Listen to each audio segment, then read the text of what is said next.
Good afternoon and welcome everybody to what is a beautiful fall day here in Kansas City.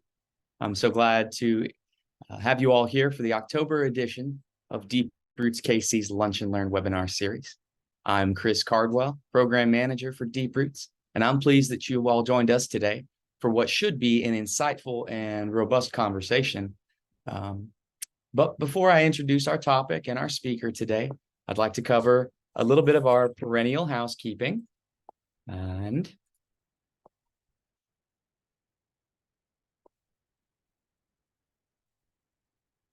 we'd first like to thank our sponsors, Missouri Department of Conservation, and donors like you.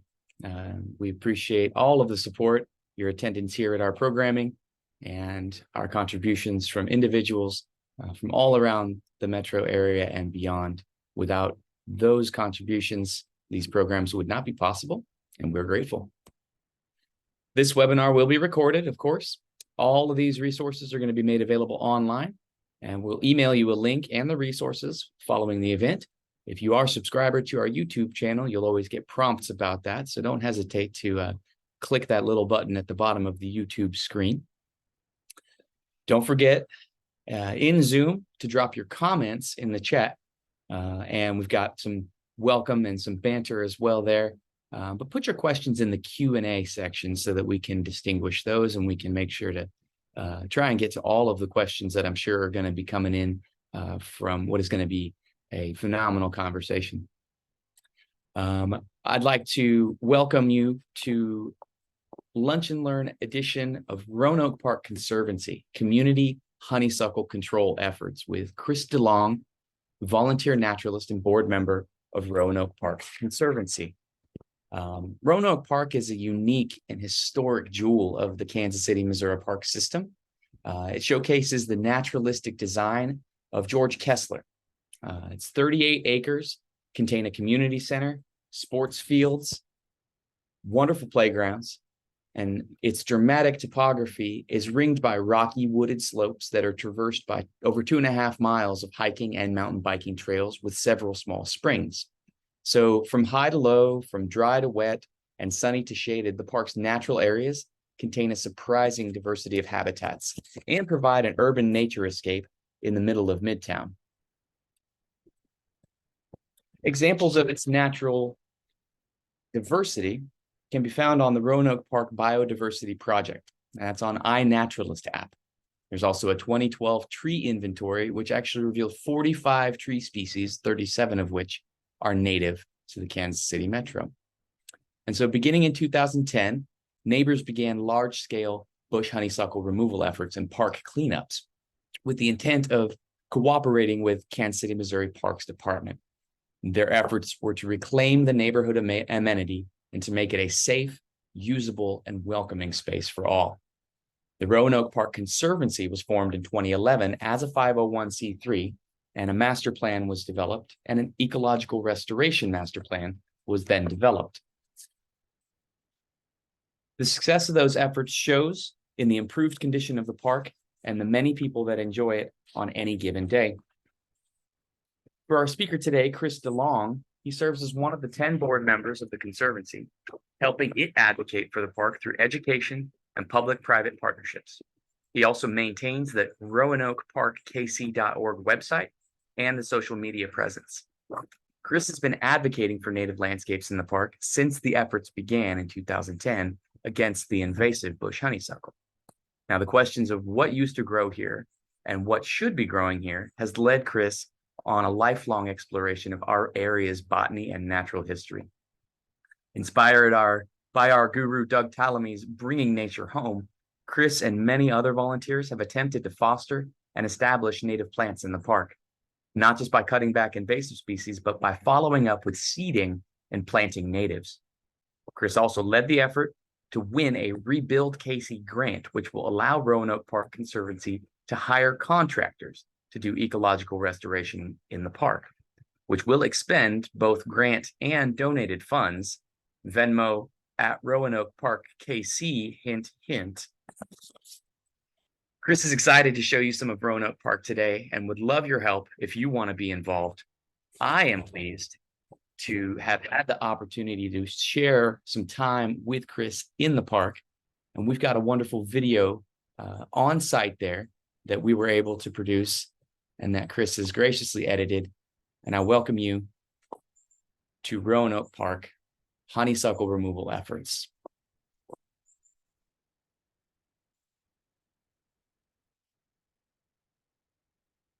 Again, Chris, if you just want to give us a tiny snippet, of the timeline loosely. As far as Roanoke Park generally, it was around 2010 that the neighbors got together to try to improve the park and all started to do honeysuckle work days. And then subsequently did a neighborhood survey, master planning charrette, formed a master plan, formed a conservancy, and that conservancy is still active today with an active board. We have, regular spring and fall work days, and then other work days apart from that. Myself, Chris DeLong, is always call myself the volunteer naturalist for Roanoke Park. But there are other interested neighbors who are of a similar mind and also do the same thing. And I'd love to kind of get more of that, kind of more of an adopt a spot sort of organization where people are really kind of claiming a certain natural bit as theirs to maintain. But where we are right here is the Roanoke Lookout Steps. This was part of the master plan of creating better access to the park, and then the upper area of it was kind of landscaped and more traditionally through donations of the Roanoke neighborhood. And for many years after that, the strip from the knockout roses to the cliff was just kind of let be weeds, and it was too kind of dangerous for the city to mow it. But I thought basically this is a glade because it's right at the edge of the cliff, the soil thins out. Wouldn't it be cool if we could get glade type plants to grow here? So spent a year killing out the turf grass and the turf grass weeds that were there, and in the wintertime put down a native seed mix that was partially things that I had collected from random spots locally, and then other things that I had bought from Missouri Wildflower Nursery or Hamilton Native Outpost. And if we look to this area down here, you can kind of see what this current state is at now. We've got mostly side oats grama, and then some things that just kind of came up on their own. This is called, it's a type of croton, one-seeded croton, I think, which is an annual, but I kind of love it because it's kind of shades out the ground and stays low. Doesn't have any flowers on it right now, but this is rose verbena. And then some of those elm leaf goldenrod kind of came in by themselves as well. But I had limited success or some challenges along the way. All right, well, we're here taking a little closer look with Chris Cardwell, and I just wanted to point out that I had initially used an Excelsior like erosion mat type fabric. I put the seed down and put this mat over it because I was kind of worried. There's elm leaf goldenrod, there's some columbine. I will probably rather pull and trash this Spanish needles, so I don't want that. But we're right here on the edge of the rocks looking down kind of a cliff. And I was worried the soil was just kind of gonna slough off. It's a neighborhood kitty. So I put this erosion mat down, but I felt like it was a negative because the annual winter annual weeds like black medic just went crazy underneath this mat, and I fought them for, you know, the next, obviously took the mat up and reseeded a couple times since then, but, you know, trying to use the idea that the side oats grama makes a good just kind of green mulch, and then we'll keep putting other things in year after year. You know, we have lance leaf coreopsis.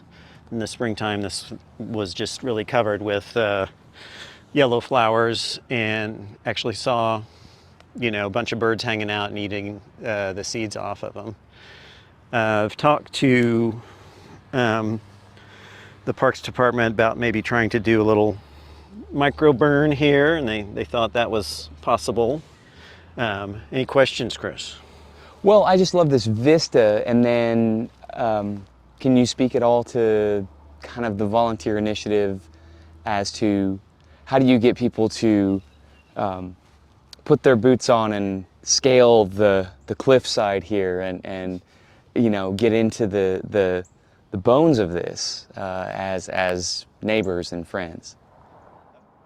I feel like I don't have any particular secrets about volunteers. We usually will have, like I said, these designated events, and we'll put the word out. Thankfully, we do have an active board where we'll get a few board members that always come out to those types of things. And then there are some people like me who are just regulars who, like, you know, just come on a weeknight or a weekend morning and do this sort of thing for fun. We don't scale the cliffs too much, this one at least. It is pretty rocky, and you know, you want to not hurt yourself. Kind of give people what they can handle, and, you know, don't be a slave driver. Has worked out pretty well. We have a regular trail builder, trail steward named Scott as well. Just calling out some of our neighbors that put in a lot of time. Karen Uhlenhuth across the way has been amazing during the pandemic. Her workout was to go lever honeysuckle out of the ground. And she's continued with that. There's this Scott on this side of the park who has a daily route almost. Scott Burnett over here is constantly volunteering. Even though he's retired from the board, he's still active in helping out with the park. On the far west side is a guy named Adam, who's actually the new president of the Volker Neighborhood Association. And again, he does landscaping during the day, but doesn't get enough of it, and comes and cuts out honeysuckle during the evening. So people like that keep the things moving, you know. And honestly, it's still not enough. We are trying to hire some people occasionally, and I did apply for a Rebuild KC grant that we got that is hiring some ecological restoration contractors, kind of on the same model as Matt Garrett in Johnson County Parks, and those guys are supposed to be getting started this week, so excited to see some action on that front. But after they do their thing, we'll need to be probably doing some native seeding, which kind of gets us back to our seeding topic. So Chris, we're looking at a slope right adjacent to the stairs where you've just recently this year cut out honeysuckle? Yeah, our that neighbor Scott on this side that I mentioned, he did this, just came through, you know, multiple days, one-man job, and cut out all the honeysuckle, and it used to just be solid up this slope. This whole slope has a lot of tree of heaven, which is a difficult one. Looking at the bare ground here, you can see, you know, the bad thing about cutting out all of the non-native stuff is when it's taken over for years and years and years, there's nothing left. There's no other ground life. You know, we do have white snakeroot over here and a few grasses that have come in from previous years when I've thrown some seed down.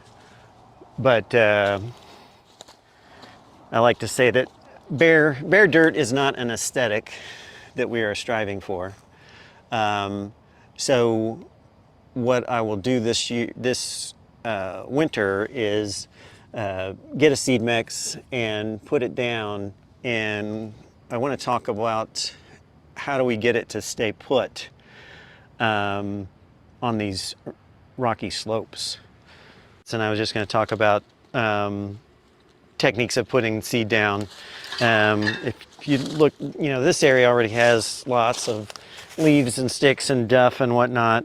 I know that winter seeding, where people throw the seed down on the snow, is a thing that people do, and the seed actually does have, through freeze-thaw cycles, a way of kind of like drilling itself down. But my worry has always been that, like, if you have a whole bunch of leaves matted up, that it will have a hard time making its way through there. So what I would usually do is kind of create a little patch.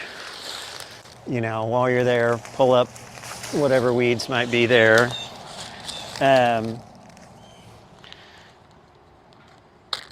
Put down just your little sprinkle of the seeds that you're dealing with. And then put the stuff back over lightly, you know, don't bury it completely. So that's one method. Where it is steeper, I have had some success in another steep area using this in the past, where it was very steep and it's doesn't have stuff piled up on it because it's too steep for that, and it has run off. So in those cases, you know, again, putting down your seed mix and using just the smallest amount of wood mulch. This particular mulch is very black. It's not the kind I would order. Normally I'd use a natural shredded hardwood from Missouri Organic, and basically just get like one mulch sticks layer on top of there, and it tends to kind of knit together just enough, you know, to stay put on that hillside and keep that seed from getting washed off. If we have a giant gully washer type rain, you know, of course all bets are off, but it's at least something that might work. One of our contractors who we had help seed also has done that method with putting down straw. You know, the time they did that, it snowed like right after, and it was perfect. It kind of like matted it down. But in general, I'm like a little, I would trust the straw less than a little more ground contact of either of the first two methods that I was talking about. So then you put it down there and you go to bed and you dream of seeds growing in the springtime. Let's go take a look at some other parts of Roanoke Park where we've done some seeding in the past, and see how that's turned out. This spot is above these very steep stairs below the Gordon Park School, and was an area that was 100% honeysuckle years ago, and cleared all of that out. It was bare dirt. Some of these seeded primarily river oats, and some people don't like it because it does tend to dominate, which is kind of what it's done here. This area was burned by the Parks Department 2016. They kind of from the trail up to the street, just a long strip going around here in this spot, they were able to do a little prescribed burn, and had to shut it down because the smoke was not going in a favorable direction, but they would like to come back and do more of that.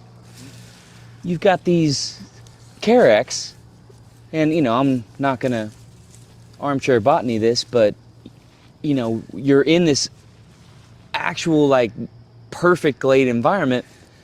This is literally growing out of a rock. Yeah. And so is the river oats. Some Virginia creeper there.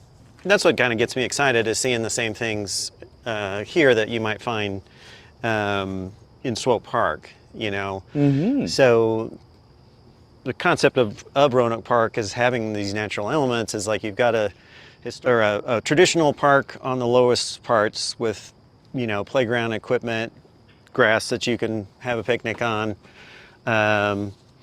tennis and pickleball, and then ringed by essentially a nature park, and that ringed by historic neighborhoods with wonderful homes and great neighbors.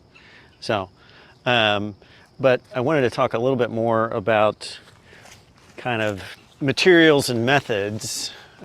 My method is to kind of measure the area that we're doing, and figure out, using recommendations on pounds of seed per acre, how much seed are you going to need.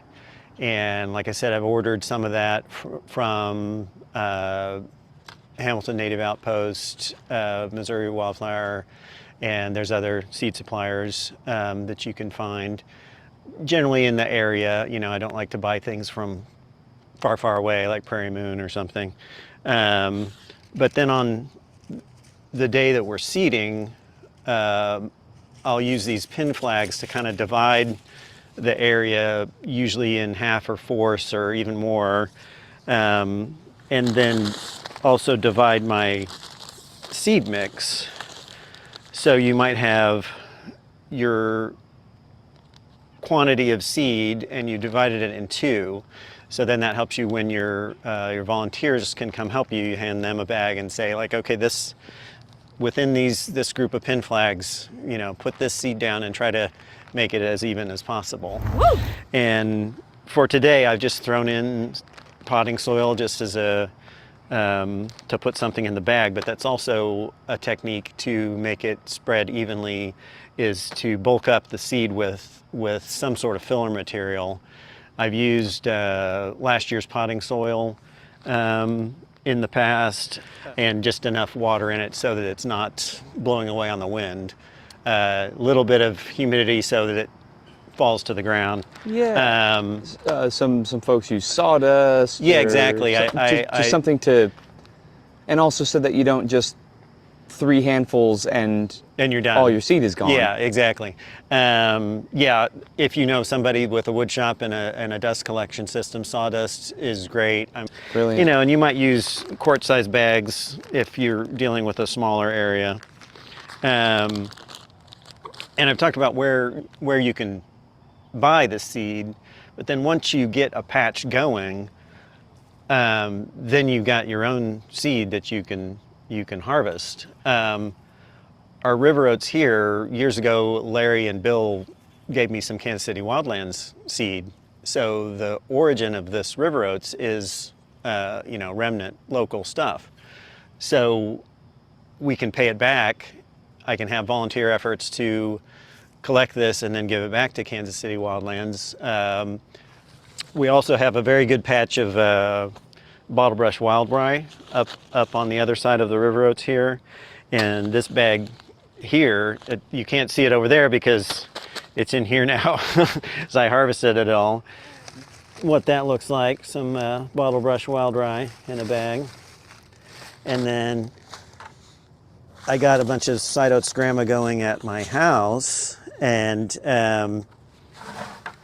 have just collected from a patch in my backyard. So I look at that as just free seed.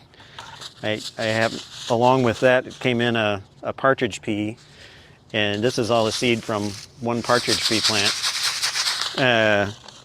That was amazing.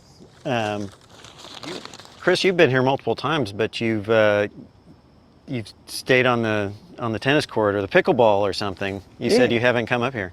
No, so it's amazing to be in these spaces and take a jog on the concrete path, and to look into these spots, but then to think like what I'm looking at, that there's a mountain bike trail in the cliff itself, or along the bluff, and then to think how much work is going on in these spaces that we take for granted. Because I can recognize a honeysuckle forest from a mile away, but when I see something like this,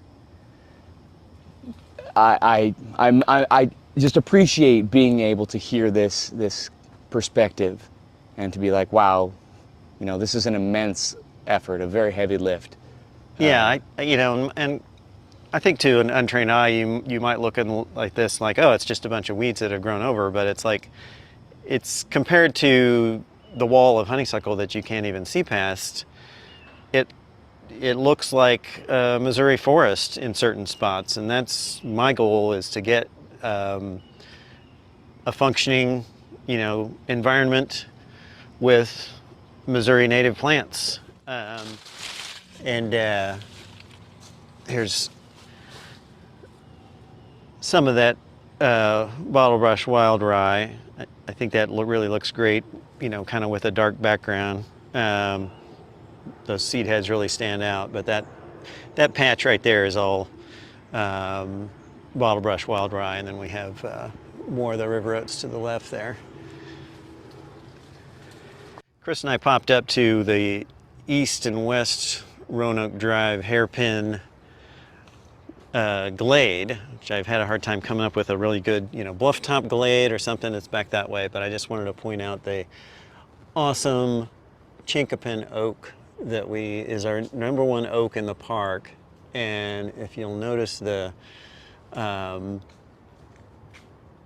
crazy, windy, distinctive, characterful branches of a chinkapin oak, and that is just a rock-hard, tough tree that can live for hundreds of years despite being in a difficult location, fire tolerant. So you can tell that's my favorite tree. So this bluff top glade, or east-west Roanoke Drive glade, was another one that was completely covered in honeysuckle. We've mostly kept it out. The baby hackberries are trying to come back. The ailanthus trees are reappearing. But seeded various things. Canada wild rye is another one. The aromatic aster here has really been super happy, and used to just be in one patch kind of at the end, and this is just really getting started. There's tons of little flower heads that are going to go off here. But this little area between the trails here, again, would benefit from getting burnt. We've got some native sedges that have just appeared from the seed bank, I guess. Another little smaller chinkapin oak that was planted by squirrels. And one of our few fragrant sumac, not the cultivar, has gotten pretty large over the past few years here. So it's a neat little spot. And then if you go continuing down on this path there, you'll be overlooking the volleyball, and it's a pretty neat overlook. Just the green wall. Yeah, exactly. This area is down the hill from that glade, and it's very dense shade. The seeding that we've done here the past couple years has generally gotten up a couple inches tall, and then a drought has hit, and they've kind of died for the year. So maybe if the canopy got opened up and they got more light, these things would actually grow. But it's, you know, you kind of take a hint from when you see nothing growing in the ground story. Maybe you don't have enough light for things to grow in the ground story. But I do want to point out the effect of logs that are sideways to the slope. You can see how there's a great thing to do with the leftover branches that you might have around is if you set them sideways to the slope, all of the duff and leaves and sticks and everything piles up on the uphill side and not on the downhill. And so that's all habitat, little bugs and everything can live in there. That's going to break down and turn into future soil and help slow runoff is generally just a good thing. So Your seed mix might not be taking, but at the very least, when you've got your absence of your invasives, and you can even still see some of the, you know, kind of debris from our honeysuckle removal, here you go. Here's a second generation of red oak. exactly. That, And you know, by the time you and I are long gone, you know, these will be the understory. yeah, exactly. You know, here's a baby chinkapin Yeah. oak, and you were pointing out red oak down the trail here, rough leaf dogwood. Yeah, we had several years, I was saying earlier, of doing MDC tree plantings, but they tended to just, number one, it's super hard to dig a hole amidst rocks. So then you get the thing in the ground after much effort, and then it just sits there and tends to not grow too well until years later, maybe when the canopy opens up. So we have so much of the squirrels planting these little trees that's my feeling of just like, let's just let the squirrels plant the trees. They do a better job. We're on the other side of Gordon Park School, different staircase between Gordon Parks and Carnes. This particular little segment is kind of one of my favorite spots because it again has a really good, you know, mix of native species. It's not just a solid wall of river oats. There's warm season and cool season stuff. Another great one that I like to get in the park is this woodland brome, Bromus pubescens. It'll stay green and kind of do its vegetative growth early versus some of the other stuff that isn't, you know, just coming out of the ground. So it's I feel like a good thing to have in the mix. And Chris, you were asking about pawpaws earlier. We do have one existing grove of pawpaws down over by the kind of above the brick road, and I put some seeds in here because I thought maybe we could use some along here. And I did notice one of them growing last year. I wasn't able to find it this past summer, but it's there. They're very slow to get started and come along. Thank you, Chris, and to everybody watching, thank you for coming on this little tour of part of Roanoke Park and some of our seeding efforts here. I look forward to the discussion, and hopefully I'll see some of you in the park. Thanks.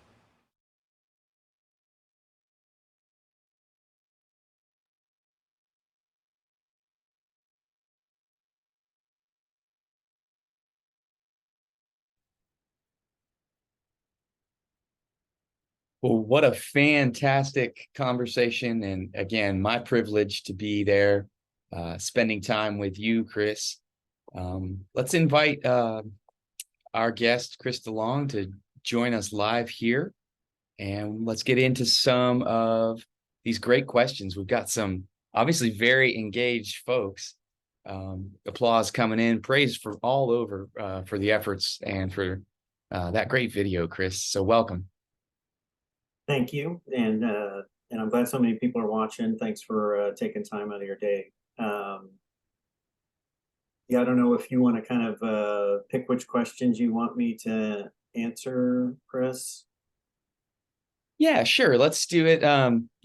We've got a few minutes here. Don't know that we'll get to all of them, but everybody do know that as Chris has been typing in chat, some of the answers and those resources that are yearned for here today, a lot of those will be included in the follow-up email to all registrants, whether they were able to attend today or not.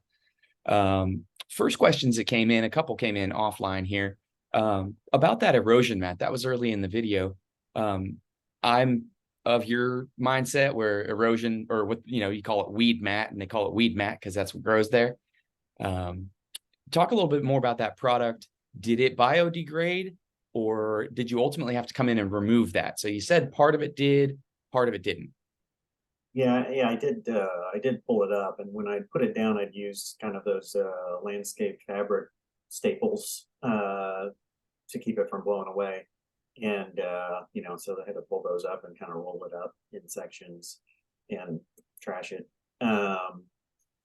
Yeah, after that experience, I wouldn't recommend that. And then back in other places in the park where it's a lot more trees and rocks, it just would be completely impractical. So and to that point, you've found success erosion control in less kind of constructed ways, right? I mean, you've got seed to take with that mulch process, with the straw and so on. I think I maybe, like I said, would use the mulch method up there, or maybe like a small version of that little log method where I could put a whole bunch of small branches along that edge, and that would have kept everything and made me feel better about nothing running down the hill. So excellent. Well, we've got Val is obviously very captivated today. She's got a lot of questions. You mentioned the seed mix already. That one's good to go. With that you self-harvest, or that other volunteers collect, how much seed cleaning do you do? Or is that really just kind of a off of the plant into the bucket and back out the next season? it kind of depends on the species. And honestly, I probably clean more than I need to, because it's like, if you're adding a filler material, why are you bothering making perfectly clean seed? Some of it, I think, is just to kind of help it not get eaten by little worms or whatever, or have a humidity problem or something, until you get around to putting it down. But I've done a little seed cleaning with the Kansas City Wildlands folks, and kind of made my own little screen cases to rub things through and break them up.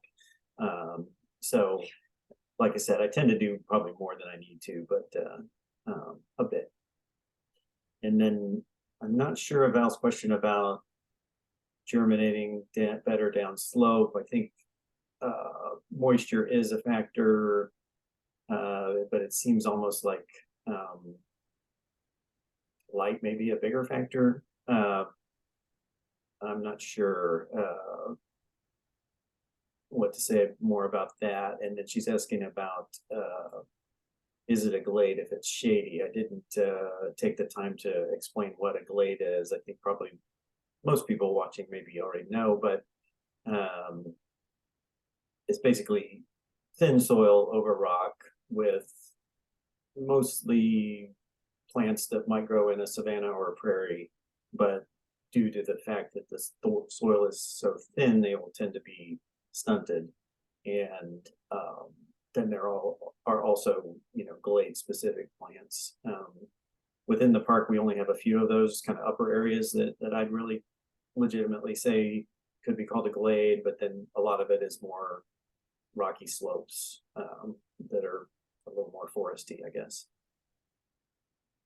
That's excellent. Some of my favorite trees on earth are glade trees, where you'll get a 200 to 300-year-old tree that is 20 to 30 feet tall because of the stunted growth, but they're almost like bonsai in the natural world. So very, very cool. Some of those spaces were just beautiful to be in. Speaking of being in those spaces, do you have any work days coming up, or do you give these tours, or am I just very lucky to be with you that day? If I was organized, I would have a date and invite you all, but I am not. So I'll try to do that for a little.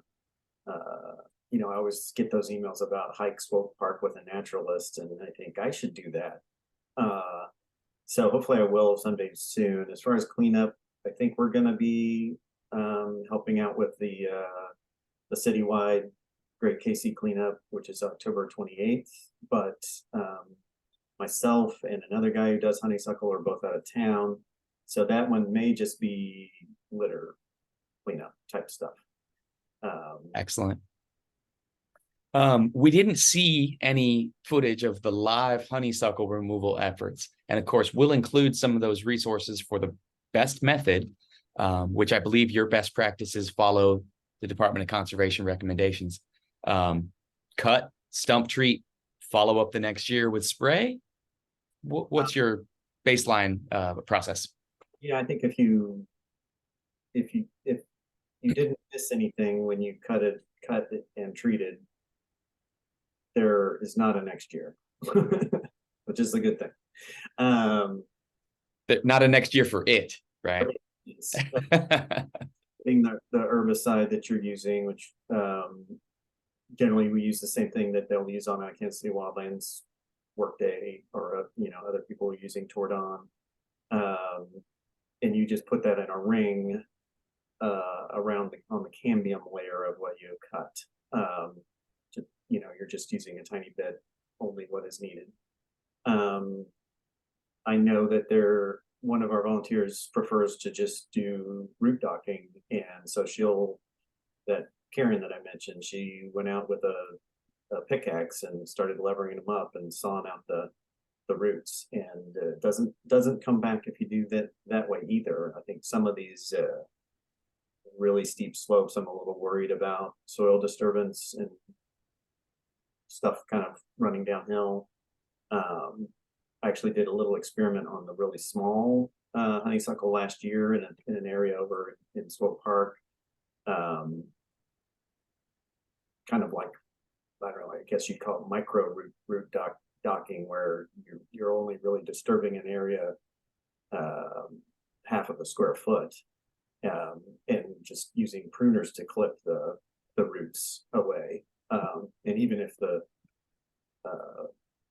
short story, that it worked. I came back the next spring, and none of that stuff was regrowing either. So excellent. Let's hit a few more here while we've still got some time. You mentioned the steepness of the slopes. Generally, what kind of grade? It maybe didn't come across quite so clear in the video, but how steep is the grade in these spaces where you're working? I don't know if I've ever actually measured it, but it's 30% to a cliff sometimes. So yeah, it's pretty steep through there. Right, but that log method in that bare soil, that's an effective process as well on a grade even that steep. So that's exciting. That example showed it's supported by some living trees on either end. Mm-hmm. It's not going to go anywhere until it, rots itself and starts to break away. Right. With the diversity of those biomes, even within the park itself and your natural areas, is that seeding timing the same for all these areas? If you have a more open savanna-like area, or if you have the glade that's shady, is winter seeding generally the most effective in your experience? do winter seeding.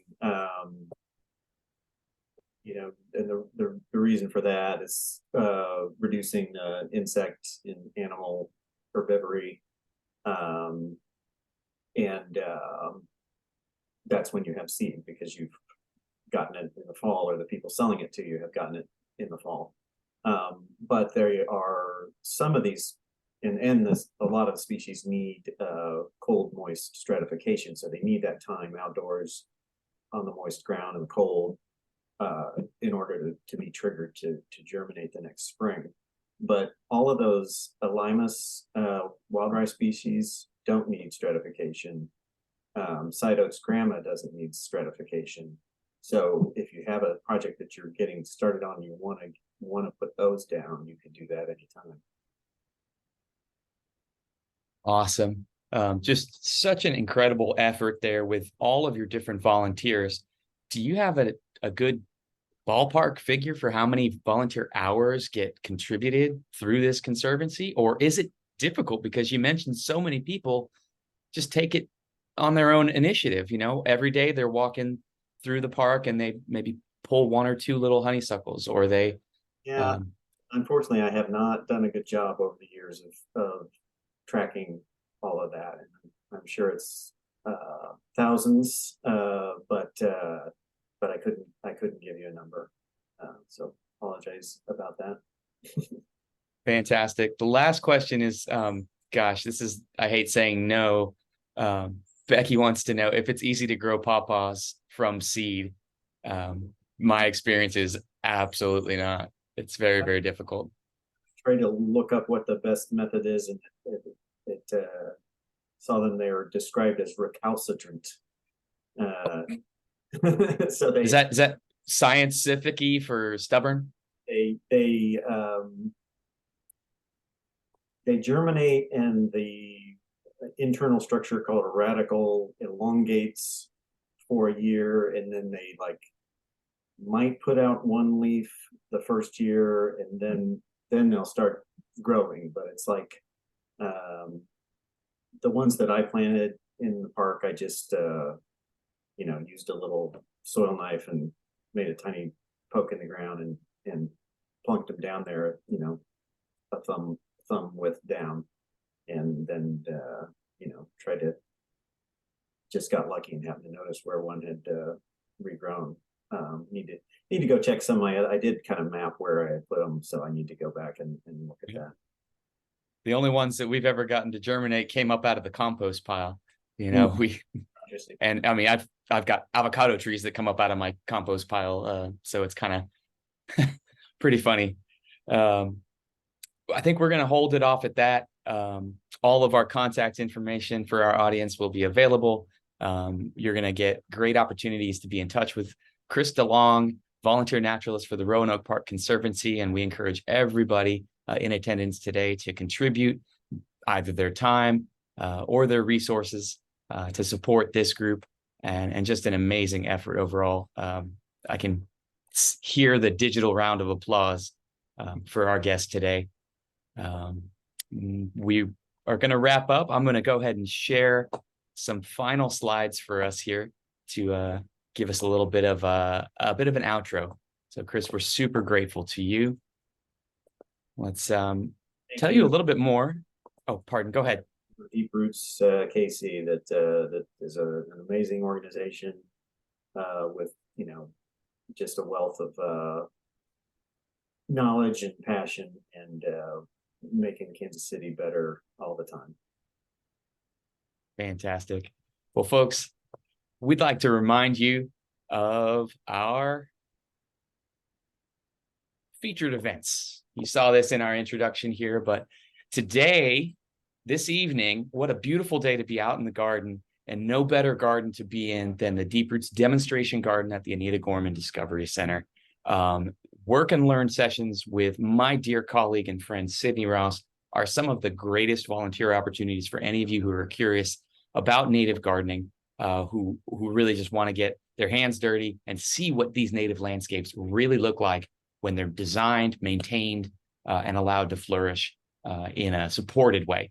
Another one coming up on the 11th, and go to deeproots.org/get involved, and you'll find all the opportunities to volunteer through the rest of this season with our great mentor and colleague, Sydney.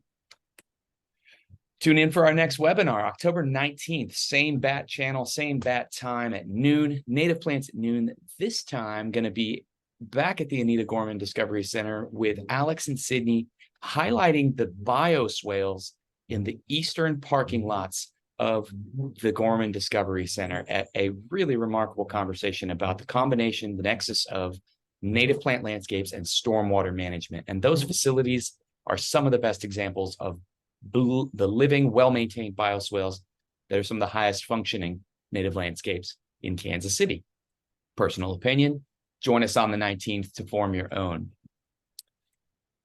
Visit us, please, at deeproots.org. That's where you're going to get those upcoming events, those volunteer opportunities. Subscribe, register for all of our upcoming webinars, and see the archives where all of these native gardening resources are there for you on demand, and further how you can get involved. Please consider making a donation while you are there. We really appreciate you tuning in today. And remember, with Deep Roots, what you plant matters. And we're just super grateful for you for joining us. We'll see you back here on the 19th.